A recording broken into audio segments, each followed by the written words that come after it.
Okay, so my next guest has been named one of the 50 best comedians of the 21st century. Not once, but twice. I'm sitting down with none other than British stand-up comedian Nish Kumar, whose politically charged jokes are just as sharp as his political commentary. And when he's not touring, he's also the co-host of a successful podcast here in the UK called Pod Save the UK. So in light of Zohran Mamdani's win in New York, we're gonna be sitting down at a cafe to talk about what his win means to Nish, also progressive politics in the UK, the far right, Nish's own personal experiences, and hopefully some laughs along the way. The common denominator that you speak about in a lot of these publications is Nando's. The spice factor means that it brings in quite a diverse range of communities. It's what's uniting the country. Yeah, it's the only thing keeping this country together. My name is Mohamed Hashem. My name is Nish Kumar. And this is Real Talk.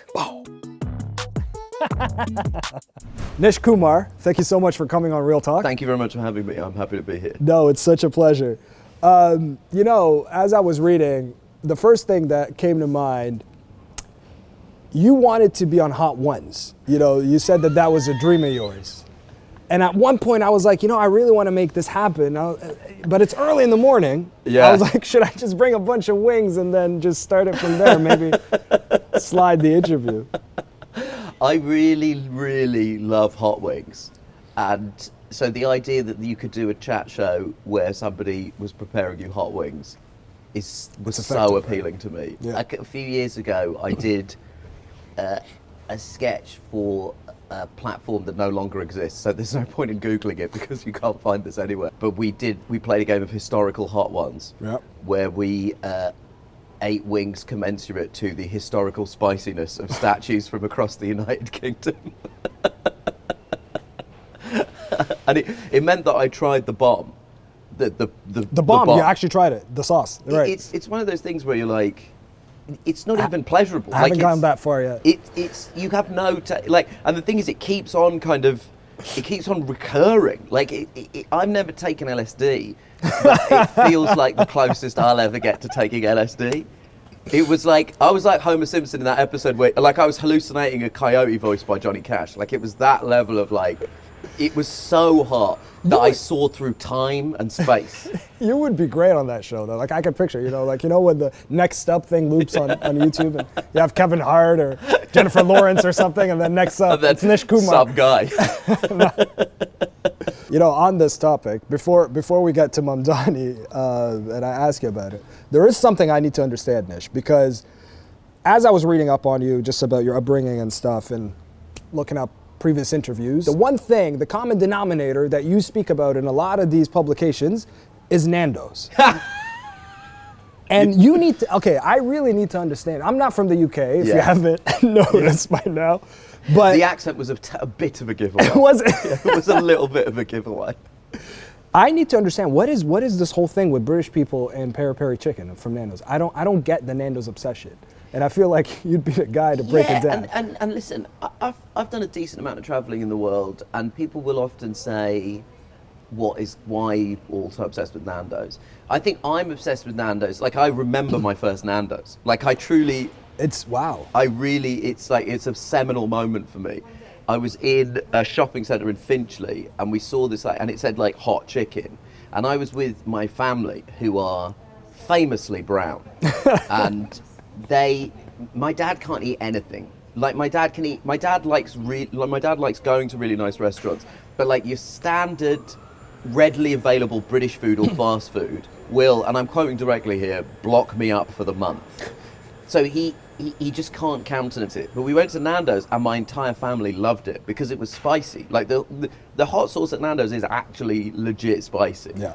And so it was this like great thing where medium is playing it safe. Medium is totally edible. I've been with a friend of mine who actually ordered plain. He'd no sauce. I've never tried that, so I would know what it's The guy's Irish, okay. I think he was like, I don't want to even play with the most moderate amount of spice. I don't even want. It's just Georgie here is Irish. That's hilarious. I love it. He was just like, I don't even want to play with it. It's David O'Doherty. I'll out him. He's a comedian. He was literally like, I don't even want to play with the lemon and herb. I think that might be too much for me. But I think it's that. I think that the spice factor means that it brings in quite a diverse range of communities. Like, if you go to Nando's, that makes sense. That's real Britain. That's what Britain looks like. Every race is represented. It's what's uniting the country. Yeah, it's the only thing keeping this country together. And also, I think there was a real dearth of like. British food has a bad reputation internationally, and it's always been a little unfair because Britain is kind of a great place to eat. If you have a lot of money, there's always been really fancy restaurants, but also if you seek out food that's been made by the various immigrant communities that come to this country. You know, like for a long time, when my dad would go to the States or Canada, he would be like, the standard of Indian food is nowhere near. I think it's changed now because the demographics have shifted and there's more South Asian immigration to those countries. But in the 80s, he was like, it's really hard to get good Indian food. Whereas here, we've always had really good Indian food. But I would say like the standard, bog standard, you just walk in off the street to a random place, the food standard has always been rubbish. Yeah. And I remember going to Australia for the first time with a friend of mine, and he had this terrible moment of realization, probably about 12 years ago. And he had this terrible moment of realization. He just said to me, like, is our food shit? Because everywhere we go into, the food is decent. And I don't think that's true. And I was like, yeah, it is famously. So when Nando's opened, I think it was like, you know it's going to be good. And also I think Nando's is unfairly, it's sort of overrepresented in culture, because if you're a touring performer or like you have any reason to, or if you have like a job in the media, which means that you're like going from London to Manchester to Edinburgh to Glasgow, like there's something reliable about Nando's. So I think it's culturally overrepresented. The thing is, you know, it's because when I go back home or when I travel, it's all people are always like, oh, you're like, you know, or you're eating a lot of fish and chips, or you're eating a lot of Sunday roast and stuff. And I'm like, no, man, I've just been eating a lot of peri-peri chicken. Yeah, exactly. That's the popular thing in the UK. That's what people in the UK do. They go to Nando's. But yeah, no. Good breakdown. I genuinely think it's just particularly like if I think back to like the 90s, there was a lot of wimpy. You would have no clue of what wimpy was. I know because of my dad. Really? Yes, because so we're Egyptian, and my dad grew up in Egypt, and I think that was like one of the first burger joints to open in Egypt. Wimpy? Like way back Wimpy then. made it to Egypt? Like 70s. 70s. Yeah. Listen, I don't mean to malign the good people of Wimpy, but a lot of that meat was grey. I don't know what animal some of that meat came from. I don't know an animal that colour or that uniform texture of flesh. It doesn't even make biological or physiological sense that it would just be the same all the way down. That's weird. But there was a lot of just like, that bog standard, you go in off the street, it was rubbish. I mean, I've got a lot of love in my heart for proper British greasy spoons. I maintain no country does greasy spoons like we do. See, we should have had food. Yeah, we should have eaten. We should have had food. It's different now, I would say. Like now, I think the expectation of the British public for what the standard of food has got much higher. Yeah. So it's definitely changed. And the Australians came here in great numbers and bought their brunch culture. So now people are like, maybe you could have vegetables at breakfast. This is a huge innovation. This is a tectonic shift in our understanding of what breakfast can be. Previously, breakfast was just porridge or beans. Most of a pig. Well, I hope you're enjoying the coffee. Yeah, it's fantastic. It's absolutely fantastic. Look, we're filming this about 2 days after Zohran Mamdani won. I'm just saying this for people watching because by the time it goes out, it'll be later. Your reaction to the Democratic Socialist Muslim mayor-elect of New York? I think maybe, like I'm 40 years old, and I think maybe I'm hoping that I'm the last generation of people of colour where their first reaction to something good happening to another person of colour isn't, oh my God, I'm so worried about him. Yeah. No, that's a fair point. That is a very fair point. If I'm being honest with you, like my first thought in all those situations is, I hope he is safe. I hope and I'm sure, and I know he is going to be ready for, we're about to enter into a sort of like vintage era of racism.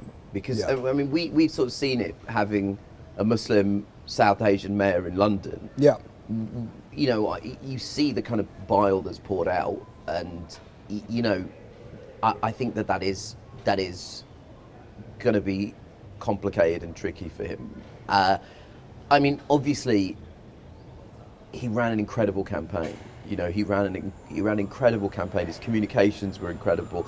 His like relentless focus on policy and his constant stressing on affordability and how New York needs to change to make it more habitable for New Yorkers is what has cut through here. And he didn't just beat Cuomo. Like, he beat Cuomo, he beat the billionaires behind Cuomo, the Bill Ackmans, the Rupert Murdochs. He also beat, I'm sorry to say, he also beat a core of this Democratic establishment as well. He also, you know, he slightly left egg on the face of a few very high-profile Democrats. You know, Chuck Schumer, Hakeem Jeffries, who sort of either didn't endorse or dragged their feet on endorsements for the person who was the Democratic candidate, you know, who won the primary.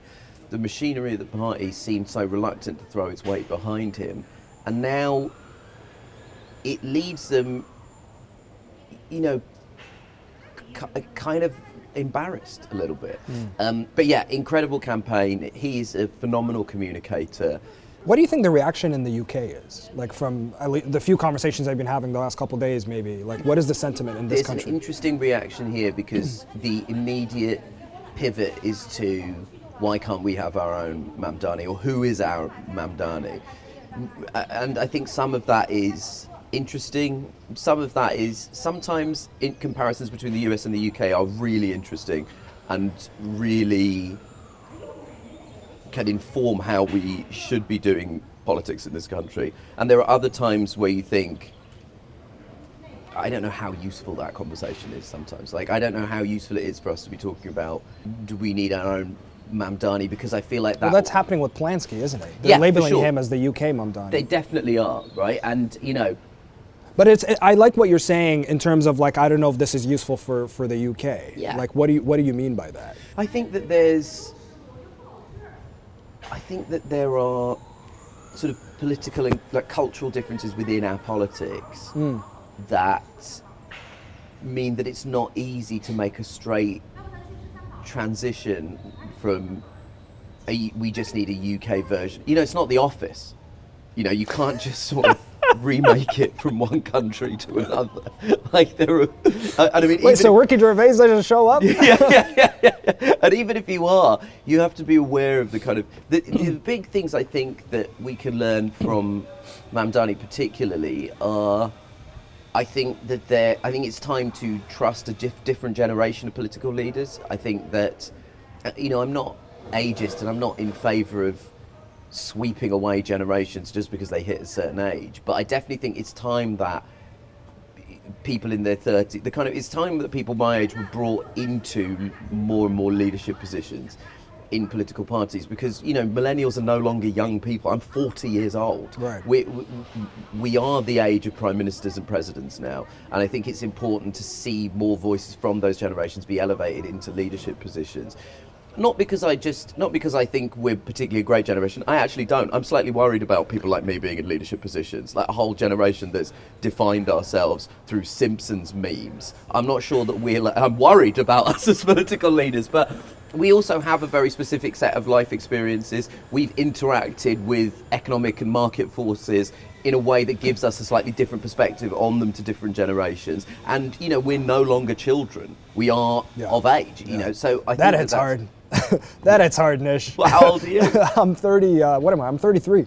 You're Mamdani's age, right? Is he 34? He's a year older. Yeah, that's right. Yeah. So, like, you know, we're not children. So we're not children. But I also think there's there was a relentless policy focus that I think actually a lot of progressive politicians could learn from. And I think also there's this understanding that you have to actually offer people something to vote for, rather than scaring them into voting against something. But before I unpack this even more, because I do want to get into the UK politics of things, just one quick thing about how you said that you're worried about Mamdani. What worries you the most? I'm worried for him. Yeah. I'm not worried about him. I'm worried for him, you know, because there is going to be this unholy unleashing of racist forces against him. And it's already happened in the campaign. Yeah, it's been happening all through the campaign. You know, Cuomo sort of laughing along to 9/11 jokes. Yep. The just casualized Islamophobia. I mean, we see huge amounts of racist invective directed from America at Sadiq Khan. Yep. You know, who's the mayor of London. And we've seen how Who's not getting a lot of racism here. Yeah. Yeah. You see a huge amount of like internal racism from the UK, and then you also see quite a lot of, you know, racism coming at him from America as well. And so I'm concerned for him from that perspective. I'm always concerned about politicians of colour just from a race perspective. I'm also concerned about the kind of forces that it unleashes. I mean, there's a lot of complicated conversations to talk about in the rise of Donald Trump, but it is important to always acknowledge that he came to prominence as a political figure, not as a cultural figure or an entertainment figure. He came to prominence as a political figure, as the most public mouthpiece of the birther movement, which is an explicitly racist conspiracy theory that Barack Obama was not born in America. That is the entry point for Donald Trump into the political conversation. The election of Obama as America's first black president also coincides, and it is the kind of catalyst for a movement within the Republican Party called the Tea Party. Yep. Why did they pick the name Tea Party? They picked it because it's an explicit point of American history before the abolition of slavery. They didn't call it the Lincoln Movement. They didn't call it the Abraham Lincoln. That would have been a much more logical name for a movement trying to celebrate a Republican president. They called it the Tea Party because it was a specific point in American history and an event that happened before the abolition of slavery. So you see these kind of racist forces be unleashed, but I think that's not a reason to not have people of colour run, and that's not a reason to. It's just I'm old and afraid. But I think he is, you know, he's charismatic. He looks good on camera. That I think helps. But also he is funny and speaking engaging. Arabic in speaking videos. Arabic, speaking Hindi. He's sort of, but also relentless policy focus. He focused on affordability. Yeah. He didn't get sidetracked into cultural conversations. He was kind of unapologetic about it. He said, you know, I have a certain set of beliefs. I will always stand up for marginalized communities in New York, the LGBTQIA community. He was unequivocal in his comments about the genocide in Palestine. He didn't compromise on those beliefs. I think that's a really important lesson for progressives to learn. That you can, I think sometimes we talk about things as if they're a zero-sum game, and that talking about issues around marginalized communities detracts from a focus on class-based politics. And actually, one of the really important things that Mamdani has shown is you can play both of those things. You can do both of those things. You can be unapologetic in fighting for affordability for people and fighting to improve the lives of working class people in your country. And you can also be unapologetic in your focus on equality for ethnic minorities, the LGBTQIA community, women's rights. Like we really are at a point in this progressive cycle, because we've taken so many beatings over the last however many years, that we've come to this place where we now think that we have to compromise on our commitment to equality. But Mamdani, I think what I hope we learn from his victory is that you don't have to do that. Also, progressive political parties need to learn that you have to make an offering to people. You have to say, this is what we're voting for, not that, no, this guy is scary. Don't vote for this. If you don't vote for me, the scary guy gets it. Yeah. No, but this is actually what I would ask you in terms of, if we bring it across the pond here to the UK, progressive politics here, there's a lot happening on that side. We talked about Polanski. We talked about, you know, how he's being labeled the UK Mamdani, and you don't see it as beneficial to the campaign, perhaps. I'm not sure how beneficial that is as a comparison. Like he's. But even beyond that, even beyond that, Nish, I think there's not really a broad coalition of progressive politics here, is there? Because we're already seeing a lot of cracks happening. We see Polanski and how he's galvanized the youth, right? And how he's become quite popular over the last month or so, couple months. And I've been really impressed watching, you know, I've interviewed him a couple of times. Yeah. And I've been really, really impressed with him. And he has a really fluent command of political rhetoric, and he also has a policy platform he's pushing, and you can see a kind of coherent vision starting to emerge for what a Green Party manifesto will look like at the next election, which I think is really, really important. You know, he's not just good at the kind of soundbite internet politics. I think he's actually starting to grow a properly cohesive policy platform. Yeah, and he's recognizable to young voters as well. Totally. Yeah, which is a new thing. Yeah. But the reason why I said cracks is because I was gonna start asking you about your party, the Zahra Sultana Jeremy Corbyn party. But even before that, do you think the Greens under Polanski, are they a threat to Labour or a threat to reform?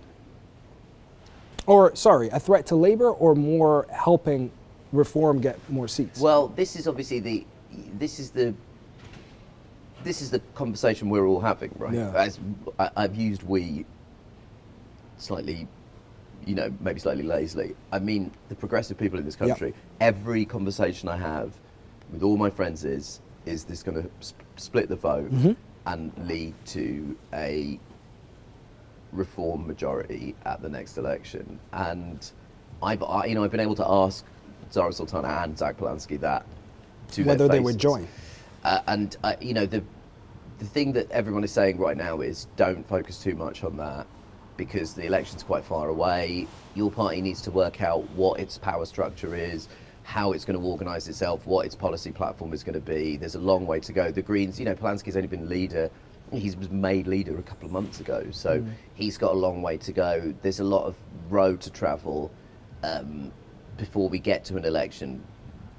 They've all sort of been quite keen to stress that they would work to avoid a reform-led government, and that makes me hopeful that there would actually be cooperation between progressive political parties, because But what do you make of the schism inside your party, like everything we've been seeing kind of unfold? I actually don't know what's going on internally within your party. I think there seems to be a lot of public infighting. There's a suggestion of private infighting. I don't know how that shakes down. I've been very impressed with Zahra Sultana on the occasions that I've met and interviewed her. Yeah. And she told you that, I think in one of the interviews, she said that she doesn't believe that there's room for people who have socially conservative views, right? I think she did. Yeah. She was very kind of, she was unequivocal in her commitment to women's rights and trans rights, and that there wouldn't be any space for people to, there wouldn't be any room for equivocation on those kind of things, which I think is something that I think, again, the Mamdani campaign shows you know, you can build a broad coalition of voters without compromising on your commitment to equality and human rights. And so would that be like a criticism of yours of the left here, or of progressives here, maybe? I think sometimes here, I think the truth is here, the progressive movement doesn't really know.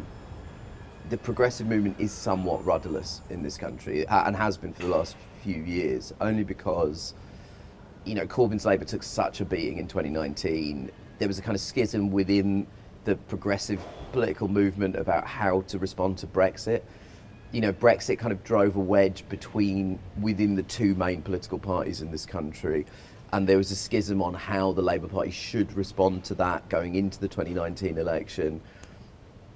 There is this sense that it is impossible to win an election on a progressive political platform. It's impossible to win a general election on a progressive political platform, and there's a kind of hopelessness that's set in this country in the last few years. I think particularly because the Labour Party that has won this resounding majority did so almost on a kind of platform of continuity. Yeah. Particularly in economic terms. Now, we're talking a couple of weeks before the budget. We don't know what that budget is going to reveal and what it involves, but there has been a sense of. I interviewed Tom McTague from the New Statesman, who wrote a long piece about Keir Starmer, and he said something that I thought was fascinating. He said that Starmer doesn't necessarily believe there's anything wrong with the UK institutions. He just thinks that they've been managed poorly. And that, I think, is a concerning analysis of what's gone wrong in this country in the last 15 years. We need massive investment in our infrastructure. And we need massive investment in our healthcare and education sectors. These are not institutions that are working properly but are just being mismanaged. There is an actual problem of funding in all of these areas. You know, if you talk to teachers, you talk to doctors, if you try and get a train from Liverpool to Manchester, you can see that there are real serious problems in the infrastructure of this country. We've got a kind of crisis of underinvestment, and our economy has been so mismanaged. I think particularly in the aftermath of the 2008 financial crisis, I think the kind of legacy of austerity politics is that, you know, we always talk about difficult choices that need to be made, but whenever we talk about difficult choices, it's only framed from the prism of how much spending you're going to cut. We never talk about difficult choices from the perspective of we may have to tax wealthier people in this country a bit more. Now, again, we're talking before the budget, and maybe the Rachel Reeves does change the taxation system, but part of the problem is all through the 2010s, the only difficult choices that were made by the government in this country was how much are you going to cut in terms of government spending. And that's left us in a situation where the institutions and the infrastructure of this country is crumbling around us. And we are being encouraged to focus our anger on the crumbling infrastructure, on immigrants and refugees, asylum seekers. We've had such a disingenuous conversation about what is going wrong in this country. And it's been happening for just years and years and years. And the thing that concerns me, and I think the reason that a lot of progressives are feeling deflated, is that it seems like the only way the Labour Party can win an election is if it promises continuity austerity, and if it promises a package of fiscal conservatism, and it makes minor policy changes and does some good things, but does them almost quietly, and is almost kind of trying to sneak economic rebalancing in. But there is a real appetite, and there is also just a need in this country for massive investment. Like we need to change the way our economy is operating, because it is not delivering for the majority of people in the United Kingdom. Yeah. And the media plays a role too, Nish. I feel like when you mention about, you know, people perceiving that the issues that this country faces is more related to migration and immigrants and all of that, it's related to the media's role, right? Because they definitely platform reform and people from the far right a lot more than they would people from like the Greens. And I think the public just gets hammered by these talking points that it's actually migration and immigrants that are the real issues facing this country. The number one problem that we face as a country in our politics is the focus on immigration. That is the biggest problem. The focus. Yeah, the amount of conversation and energy we expend talking about immigration. And the second problem within that is the total lack of facts or figures or statistics in that conversation. So we're having a sort of factless conversation every single day about immigration, and you know, we sort of loosely conflate immigration and refugees and asylum seekers. These are all quite different things that are going on right at the same time, and we conflate all of them.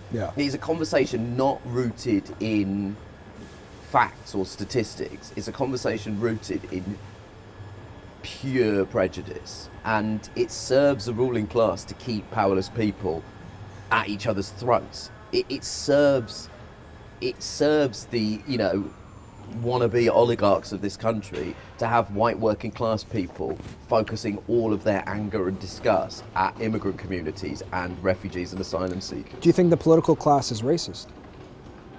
Is that a tough broad question to ask? No, I mean, listen, we have a huge problem with institutional racism in this country. Of course we do. I think you can acknowledge that things have definitely improved. I would say we're in a backslide right now. Like, I don't think it's linear. It's not been a constant, steady line of improvement. But if you look at conditions for ethnic minorities in this country right now, it's definitely better than it was in the 1970s when my mum first came here. Or it certainly was better than it was in the 1970s when my mum first came here. Now I think we're in a moment of decline in terms of our rights. But we talk about we always talk about institutional racism and then forget it the second we have a conversation about things that are going on now. Like, we're very comfortable with talking about institutional racism theoretically, but then when it actually comes to saying things like, are British institutions racist, we then tend to like equivocate around it. Let's be real here. We decided racism was bad societally in like the 1960s. And even then, it didn't really take hold. You're talking about hundreds of years of ingrained prejudice that is ingrained into the institutions of this country. That's why, when you're trying to, that's why it's important, the conversation that we were trying to have that's now been interrupted about things like slavery and colonialism. One of the reasons people were trying to have those conversations is to explain that the reason that these institutions are racist is because the roots of it run deep. The roots of, where the money comes from in this country is so intrinsically linked to the exploitation of black and brown people that, of course, we're still seeing the vestiges of it in our day-to-day life. And I think there are obviously still elements of the British state that are racist. But what concerns me almost as much is the number of the elements of the British political class that is comfortable with racism. That's the thing. How normalised it's become.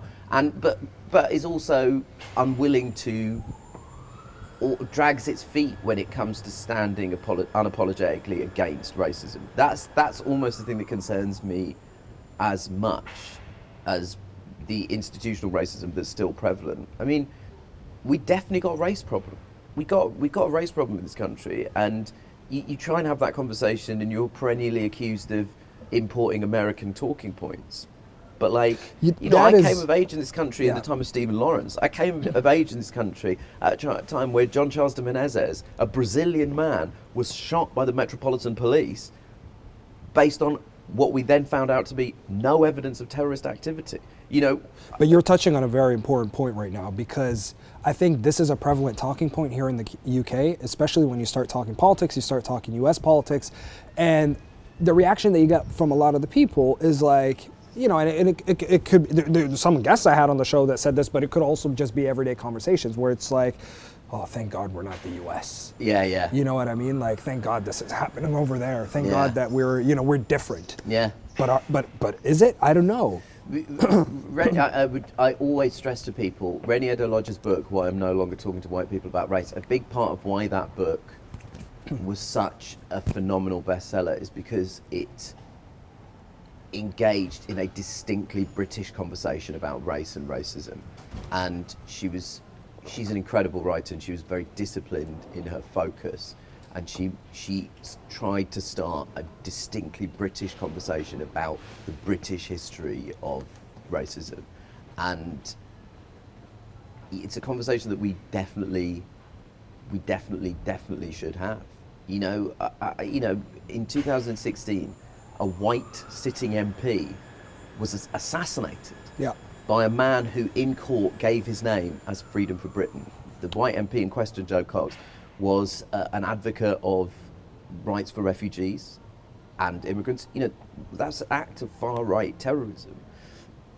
David Amess, an MP, was also murdered by Islamists. 2 brutal murders of MPs. But we rightly have no problem in discussing Islamist terrorism, and we have absolutely rightly no problem in saying that is not an ideology that we want to have kind of pounding in the veins of our society. But an act of far-right terrorism was so roundly dismissed by large sections of the British press, and it was dismissed as he was just nuts. It meant that we never really stopped to actually have a conversation about Joe Cox's death. We never really stopped to have that conversation. And September, the biggest far-right rally in Britain's history, was over 100,000 people or so. Yeah, I mean, that is incredibly alarming. That is incredibly alarming. And it's alarming for 2 reasons. It's alarming just from a lot of us, British people who feel unsafe walking in our streets. That is really, really concerning. Do you feel unsafe? Yeah, man. Of course I feel unsafe. I'm getting, everybody's texting everybody. The WhatsApp groups are full of people going, "Are you safe? Are you okay? If you're traveling on your own, can you text me when you get in? That's happening all the time. That's happening constantly. My mum is like having a kind of reaction like it's the 70s again. You know, like, so people are feeling unsafe. But also, what I would say to white British people is, we feel unsafe. Also, you are being hoodwinked. You are being distracted by this conversation about immigrants and immigration from the real factors at play in the economic problems in this country. That's the greatest trick of racism, is that it keeps people scared, and it keeps the people that aren't scared distracted. That is the most toxic thing about racism. That's why racism is kind of two things. It's a poisonous ideology that radicalizes people, but it's also a kind of useful distraction tool for a ruling class, you know? And when I see, you know, when I see like Mark Zuckerberg talking about, you know, we're getting rid of DEI, and, you know, I don't think Mark Zuckerberg has any opinions about people of different races. I mean, he is barely the same species as us, let's be honest. Like, Bezos and Zuckerberg at this point, I don't know how much genetic overlap there is between some of these tech CEOs. With all the biohacking shit that they're doing, I don't know that we're like dealing with these are barely the same species. You're telling me you look at Peter Thiel and you think that guy's the same species as us? I don't think he is. I think I have as much genetically in common with this table as I do with Peter Thiel at this point. But like, so I don't think it's of interest to them. But when you saw them all line up behind Trump, and when you see them all saying this is an end to woke, this is an end to DEI, why are they doing that? Is it because they're ideologically radicalized? Maybe some of them is. Maybe Elon is. Maybe, right? But for most of them, it doesn't really compute. It's a useful way to keep powerless people at each other's throats. It's a useful way to stop us from talking about how much literal capital and political capital is being swallowed up by a kind of oligarchical class. The thing that annoys me most about these tech disruptors is they are not innovators. They might be innovators in terms of the field of technology, but they're not political innovators. They're not innovators of power. They believe that they should be making all the decisions because they believe that the wealthiest people are the wisest people. That's not a new idea. You've invented feudalism. Like, you just reinvented the way that countries operated in the goddamn Middle Ages. Like, you know, that's all they are. They're just new barons. You know what, Nish? I see why you draw the ire of the right in this country. At first I was like, no, it can't be that bad. And then the tragedy is I'm a really nice guy. Outside of this, I'm a lot of fun to be around. No, you are. You are. But there is something to be said about this, because, I mean, there's a lot of hit pieces on you. There's a lot of, genuinely, there's a lot of these pieces that are overly critical of you just for, you know, criticizing the government or criticizing the political climate, and constantly tying it back to the Match Report. Yeah. And even till just a few weeks ago, there was an article in the Spectator that I read about you. Yeah. But I think there's something to be said here, because I remember you saying something along the lines of, you have felt for a while that because of the color of your skin, that people didn't want you to be criticizing the country, or you know, people didn't feel comfortable having someone like you being critical of the political climate. Yeah. Yeah, for sure. Listen, I definitely think, you know, there was a lot of, how dare you, you're ungrateful. I think in the terms of the way that some of the anger that's aimed towards me, there is a definite element of, how dare you be this ungrateful to this country that has given you. It's because you're the descendant of immigrants, so you have to be grateful for everything that this country has given you. 100%. Yeah, 100%. The problem is, you raised me to think that I was British. Like, that's my anger with the kind of, that's why I'm so angry with the establishment of this country. Is when I was growing up in the 1990s, we were encouraged to think of ourselves as being British. So if I'm British, I have the same rights as anybody else to criticise the government of this country, to criticise elements of the media of this country. Like I'm you told me I had the same rights as everybody else, but when I used some of those rights, a lot of you shat your pants. I got very, very upset. Some of the criticism of me was also, especially between 2017 and 2020, a kind of proxy way of criticising the BBC. It was a kind of useful entry point for a lot of people, that because I was doing a satirical comedy show on the BBC that, you know, aimed its jokes at the government of the day. Boris Johnson. Yeah, Boris Johnson, Theresa May, you know, there's that period of time. Yeah. You know, that aimed its jokes at the government of the day, and Brexit, which, you know, was the kind of dominant force in British politics at the time. And were you prepped for the backlash, though?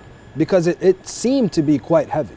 No, I wasn't. I will say this, and it's always important for me to stress this. My partner, who is white, at the start of the MASH report, maybe like the first or second episode, said, I think you should see a therapist because I don't think this is going to be a normal experience. She said, I think you're about to wind up. We were on a train either back from or up to Edinburgh. What did you say? You're like, nah, I got this under control. I was like, listen. What are you talking about? Therapy is white nonsense. Schmerapy. Yeah. I was like, listen, I am a cisgendered heterosexual man, and as such, have been blessed with an absolute full deck of cards, mental health-wise. No, I thought it was indulgent, and I felt it was ungrateful because of the opportunity I was being given. Like, I was doing my dream job. Like, I was hosting a satirical comedy show on the BBC. That was like my dream job. And so at the time I thought seeking help or support for that felt indulgent and ungrateful for the opportunity that I was being given. Really? Yeah, I really did. Like, I was naive, I think. And also there was genuinely a bit of me that was like, well, this is fine. I've grown up watching all of these people. But then when I actually think back on it, you know, I grew up watching a lot of people that did take a huge amount of shit. I just didn't recognise it. You know, like, I loved Chris Morris. And Brass Eye caused so much fuss in this country that, like people involved in the show had to go into hiding at one point. So, like, in a way, I wasn't conscious of the lineage that I was trying to insert myself into. But I remember us being on a train, and the person in front of us was reading a Daily Mail and turned the page, and there was a huge double picture of me. And I remember Amy saying, I don't think this is going to be a normal experience. I think you might need some help managing this. Also, the show was successful. Not like the first 4 episodes were pretty successful, but then in January of 2018, the show really became successful, and clips from the show were going viral persistently. And so I was sort of the opinion that, you know, this is great, this is fine. Like, if there's backlash, there's backlash. I don't think I fully understood how big the backlash was going to be. I definitely didn't understand how much kind of hostility it was going to provoke. I mean, there's some very funny. There's some stuff that wasn't funny, but there's some stuff that's very funny. But the thing is, those on the right who have been critical of you, they always tie it back, I feel, to 2 main factors. It was the fact that they're saying, oh, well, he wasn't funny, this wasn't, you know, this wasn't doing its part or whatever. And then there's the second part where it was like, oh, it's just ratings. It was just unacceptable. You know, why is he talking about this? This had nothing to do with politics. This had nothing to do with the BBC trying to appease those on the right or whatever you believe the reason was. It was more of just the fact that this was an unsuccessful show and it was axed, and he should stop talking about it. Yeah, it was, which both of those things can't be true. Like, it can't be that it was a malign cultural force that needed to be removed from the television, and also no one was watching it. Like, because if no one's watching it, why are you making such a big deal about it? And if it's such a big deal, then you can't then write. But that's a playbook, right? So when the show was on the air, there were loads of articles saying you have to get this off. It's biased. It's imbalancing the BBC. It's biased. It has to be removed from the air. Then the second it went off the air, it said, well, it was just ratings, it had nothing to do with it. And this exact same thing happened with Jimmy Kimmel.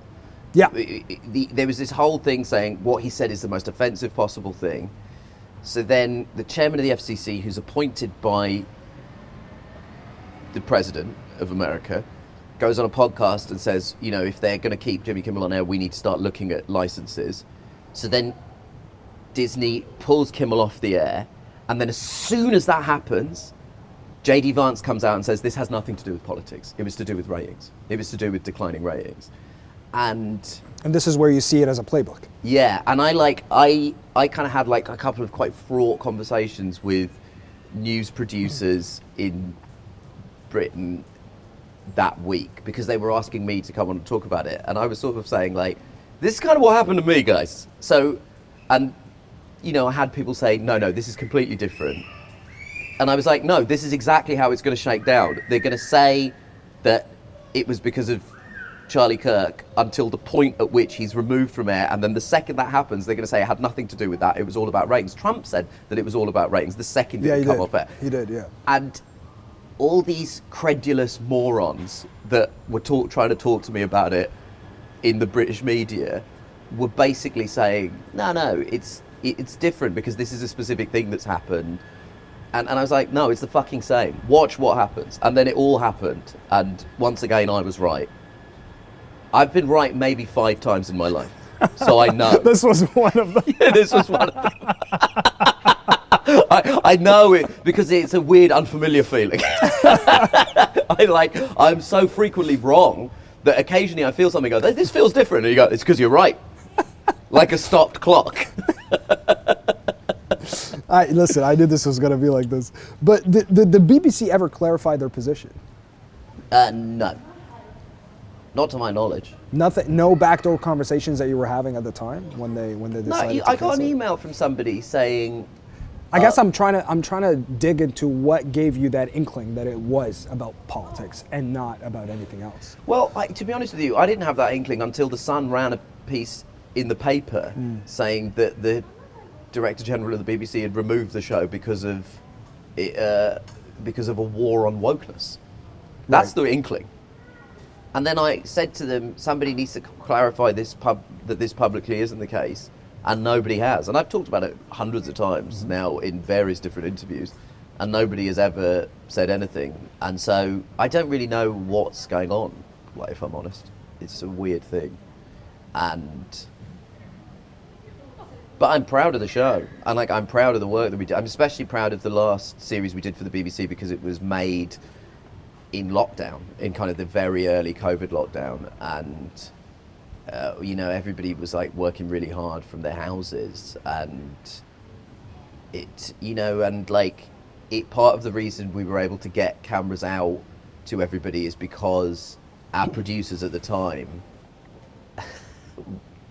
did not trust Boris Johnson to handle the pandemic properly. So when he started saying there won't be a lockdown, they were like, we need to prepare for a lockdown because this man does not know what's going on.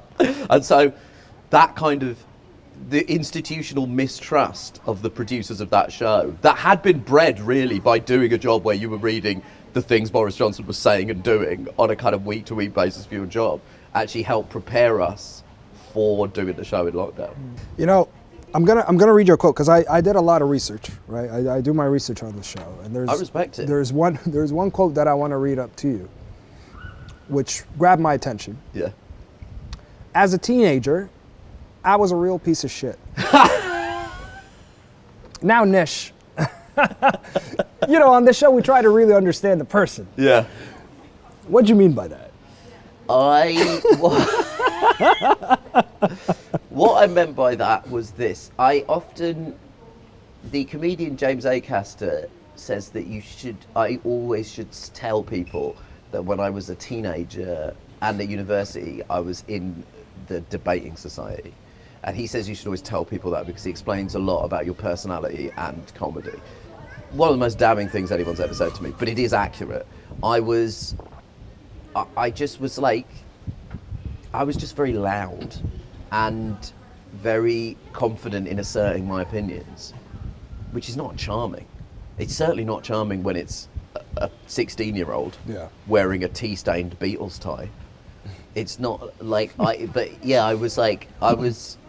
I just felt that my opinion had value, and which is fine and probably good. But don't you need to have that as a comedian, as a stand-up comedian? Yeah, I think so. But I think you also, the good thing about stand-up comedy is that it is, well, it's a mixed bag. Stand-up comedy is the most humbling and least humbling job you can possibly do. there's a kind of great balance to it, because when it goes well, you think, well, I'm the king of the world here. This is unbelievable. And so it inflates your ego. But then when it goes badly, it can deflate your ego so badly. So I think the truly like Zen state is actually to understand at all times you are, you know, neither the best nor worst person in the world. But what stand-up comedy does is it does this. So what you actually get is a kind of, you're like mean line. You're like, the average state of your mood is correct, but it means that it gives you, it's only a like average that you're taking of two extremes that you're constantly bouncing between when you do your job. So you definitely need, it takes a phenomenal amount of arrogance to get on stage in front of a room of people and say, everyone quiet, I have some opinions. And that is phenomenal. Also, it's phenomenal arrogance to think that you can be so funny that you can like hold the attention of a room. So you need a bit of that. This reminds me, because at some point you spoke about a 2019 gig. Yeah. That you you were doing a stand-up special, but you realized that the audience was all pro-Brexit. Yeah. And then what happened? Chaos. Like, before I say anything. It was a charity gig at Christmas, and it was like a cricket charity, and so I was asked to do it because I know the organisers, and it was just quite a politically conservative room, because cricket is a weird game socially. Like football in this country is kind of everybody, right? Everybody is a national obsession, but cricket, it's very sort of, it changes depending on where you are in the country. And if you're in the northwest, cricket is like a game that is played by a lot of different social classes. Whereas if you're in the southeast, it broadly is largely the preserve of the middle, and upper classes, generally, right? I'm painting with a broad brush here. Yeah. But the problem is, the gremlin that you throw into this machine is South Asians, because cricket is our football, right? So like, we're all obsessed with cricket. Yeah. And so I sometimes found myself in this situation where, because I love cricket, I was in a room full of people where you're like, these people really do not agree with me. And so I went on stage, and I probably could have done a set that was less political, but I didn't want to. Now we go back to the arrogance again. And so I did it, and it went real bad. But there's like an honesty to something going badly in a room, right? But then it became a whole other thing, because it got a huge amount of coverage in the press. I think it was like the week before the general election. And so there was like a sort of volcanic, you know, reaction to that. And to tell the rest of that story would require me to do an 80-minute stand-up show. If people are interested in that 80-minute stand-up show, it is readily available online at nishkumar.co.uk. There is a sort of 80-minute story that kind of spins off the back of that one gig. That then takes in a kind of media circus, and it's a sort of interesting moment in time that show is really all about, that I then toured in 2022 and filmed in 2022. There was kind of a reflection on, kind of the whole show takes place over basically 48 hours. And within that kind of 48 hours, I can hop in and out of different routines. But the general sort of meat of the show is basically like a sort of really weird 48 hours where you have a comedy gig that goes bad, which is every comedian has that, and then it becomes this kind of weird other proxy battle about politics and culture and Brexit and BBC Balance and all this crap.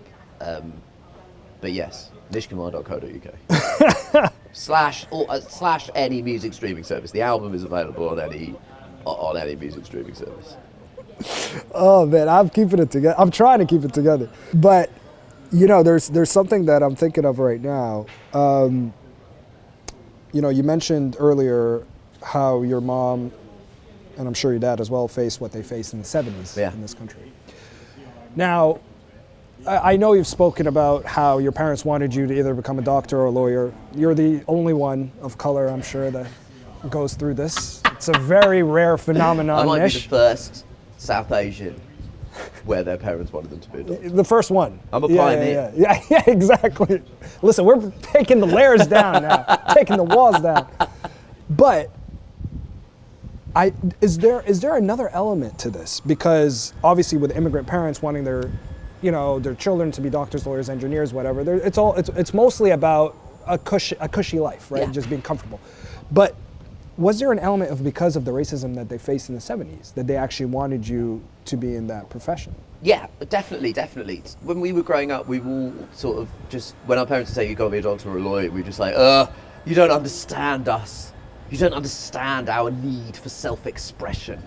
And it's kind of an interesting thing, because it's a thing that unites, like, it's a thing that sort of unites, like, all the ethnic minorities in this country and working class people of all ethnicities, which is the kind of upwardly mobile parent who is sort of saying, look, I've worked really hard and I would like you to have a better life than I had.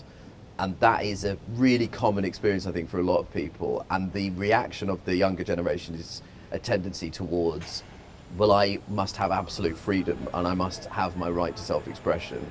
And that, Billy Elliot's dad doesn't want him to go into the ballet because he doesn't understand Billy Elliot's need to express himself. It is that kind of mindset. But in reality, a lot of the reason that immigrant parents are like pushing their kids to be doctors and lawyers is like, try and make yourself part of the infrastructure of this state. Try and make yourself essential to the state and the country, so that when it comes time, when it's kicking out time, like, I don't think our parents, or my generation's parents, I think there's a part of them that always thought it'll be kicking out time at some point. I really believe that. I think there was always an idea that at some point we'll have to go back where we came from, essentially. And wow, that's deep.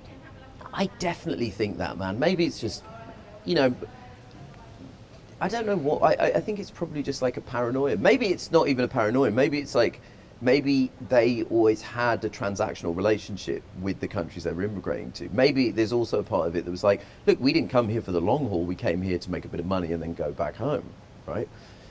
But it's a complicated idea. Luckily, there's no books, films, or plays about that experience. Nothing on nishkumar.co.uk?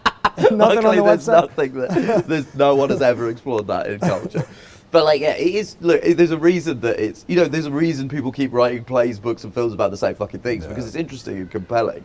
And yeah, there is something interesting about. I don't know whether it was because they believed it was a transactional relationship, and that transactional relationship may be cut both ways. But there was a part of them that I think for their kids, they were like, well, look, if you're going to stay here, you better have jobs that these people are always going to need. Like, you better be a doctor, you better be a lawyer. You'd better make yourself part of the sort of furniture here, so they can't kick you out. I think that's all they were trying to do. They were just sort of trying to protect us. And I don't think either of my parents were particularly surprised by I was surprised by the hostility that I came across. I don't think either of them were surprised. They were like, yeah, we knew that this was going to happen. You received death threats. Yeah. I think there's a part of them that was like, yeah, we've been preparing you for this your whole life. Like, we've been preparing you. When the Robinson rally happens, a lot of us talk to our parents. Our parents are like, this is why we would, it's what we've been preparing you for. This kind of anger is what we've tried to, maybe in vain, but we were trying at least to prepare you for.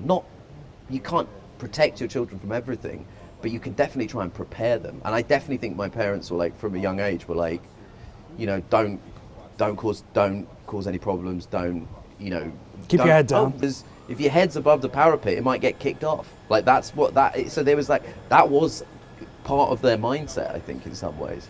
And maybe younger people are now a bit more wise to it, but I was definitely kind of naive. Like, I definitely went into a lot of those conversations being like, I'm British. Come on, bend it like Beckham. I saw that movie. I'm here. We're goodness gracious me, we're part of the furniture. But then now you realise, like, yeah, why would you think that kind of anger would be expunged from society so quickly? Like, why did we think that in Britain and America, the like old, like hundreds of years of racism could just be like Thanos snapped out of existence? Like, why would you think that? Of course it was going to be painful, and of course there were going to be moments where things backslide. And I look at the Robinson Rally as a massive moment of social and political and racial backsliding in this country. So how do you navigate political comedy at this point? I think... Or comedy in this political climate, I should say. It's a great question. And I think you have to... I think you have to make a choice about... I think you just have to kind of be ready to take a punch. Now, that's not me saying to people, that's not me excusing any physical acts of violence that are meted out on people. That's not what I mean. I mean a metaphorical punch. You have to be, no one should accept any kind of physical violence, but you have to be prepared you have to be ready for the heat that you're going to take. And also, that's not me saying everyone should be doing it and get ready to take the heat. You just, if you're going to wade into those waters, you have to be ready for the sharks. That's my only feeling about it. And if you want to keep doing it, you're going to have to be ready for the hostility. To bring it back full circle, we started with Mamdani. I'm going to end it on Mamdani. You had a great joke. It was about what? It was about climate immigration, I think. Yeah. Or immigration climate. Yeah. And you talked about Sharia weather. Yeah. So Mamdani got sworn in January. Yeah. Does Sharia weather does it take place back in 2026, do you think, in New York? I'm trying to remember what I think he was trying to get conservatives to care more about the climate, and the way to do it was to call it climate immigration and say foreign weather is coming over here. They're bringing Sharia weather over here. Yeah, I don't know. Yeah, it would be a huge prank for Mamdani at his swearing-in ceremony to use the word inshallah. It would be a huge prank. It would be fantastic. But yeah, I don't know. He goes on a lot of gay pride parades for someone who's going to bring Sharia law to New York. I increasingly you realise there's a lot of people that don't know what Sharia law is, and that's sometimes the problem. That is the serious thing. This is sort of sometimes the problem. Is that people say stuff like, "Well, I'm not racist. I just don't think you should bring Sharia law in here." And you're like, "What do you think Sharia law is? Like, what do you think it is?" And you realise that people have made terms like Sharia law inseparable from the religion of Islam. That is racist. Yeah. Like that literally is racist. Like we've got to sort of go back to basics with a lot of racism. We've really got to go back to a lot of the basics of saying a Muslim is going to impose Sharia law is racist. I'm sorry to say this to you. It's hard. It is hard. You have to, like, when people say, like, like when Robert Jenrick the other day says that multiculturalism has failed because he's in Handsworth in Birmingham and he doesn't see a white face. You go, I'm sorry, man, that is racist. Like, I'm sorry to tell you, like, that is. Also, I don't think that is like. I don't know that that's completely sound evidence gathering. I don't think that would hold up to any kind of scientific scrutiny. That you just opening the car door and looking out of your window is going to tell you everything about the demographics of that. You can imagine Robert Jenrick walking through the Diwali party in London being like, "There's only South Asians in London. I've gathered the evidence, and I've only seen I've literally only seen. It's Robert Jenrick walks into my family home. He's like, there's only Indians in Croydon. I've looked around. There's only Indians. I think there's a part of us that just needs to go back to basics and go, here's a few things that are definitely racist. So at least if you're going to say them, don't introduce them by saying, listen, I don't have a racist bone in my body. It's like, no, but you've got a brain in your head that's clearly got some racist views. And it's like, it all comes back to, you're being lied to. We're all being lied to. And we're being fed, we're being distracted from the real conversations that we should have. And like, I really think the thing that is most inspiring and exciting about Mamdani, I mean, listen, aside from the fact that, and we don't talk about this enough, his mother made one of my favourite movies of all time. Mira Nair, Zohran Mamdani's mum is Mira Nair, who's like one of the truly great filmmakers of the last 50 years. And she's made, some extraordinary films. But Monsoon Wedding, which is a kind of sort of Altman-esque kind of mosey through a family wedding that happens in Delhi and takes in like questions about class in India and abuse within families, and it takes in really heavy and weighty conversations and like, where is India at the turn of the millennium? But he's also really funny and really beautiful and really moving. That's one thing that's under discussed about Mamdani, okay? The guy's mum made one of the great movies of all time. But the thing that is most inspiring to me about him politically is that, A, not all Nepo babies are bad. Point one. And there's some good that can come out of it. Yeah, exactly. Rob Reiner, Zohran Mamdani. These are two concrete examples of where having parents in the media has yielded terrific children. And also this idea that politics doesn't have to be myopic in its worldview, that it can be focused, because that's the thing that people keep saying about him, is he stayed on message, he was focused, but his message also embraced a lot of the complexity of progressive politics, which is, we have to be willing to stand up for class-based interests and equality in other areas of society. And those two things are not mutually exclusive. In fact, they may actually, and this is a real shocker here, be totally compatible. And that the fight for working class interests is also the fight of the LGBTQ community, is also the fight for women's rights, is also the fight for rights for ethnic minorities. Equality is equality. Dakota Johnson? I'm trying to think of another good Nepo baby. Killing me. Listen, I got to put an end to this. This was a lot of fun. Nish Kumar, honestly, thank you so much. I mean, I was laughing the whole time. Ahmed behind the camera was laughing too. He's cracking me up. Thanks very much for having me. I really appreciate it. Appreciate it. Thank you, Nish. Thank you for coming on.